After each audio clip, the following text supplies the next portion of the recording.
Now we'll practice Ushtrasan. For that, kneel on the ground. Keep the entire body straight. Keep your feet facing upwards. Rotate the right hand from the shoulder as much as possible. Now rotate left hand from the shoulder. Now rotate both the hands together. Slowly lean backwards and place the palms on the feet. Bend the head and spine backward. 1, 2, 3, 4, 5. Come up. We will repeat this once.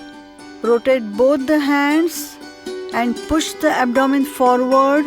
Try to keep the thighs vertical. Rest your palms on the feet and bend the head backwards. 6, 7, 8, 9, 10. Come up.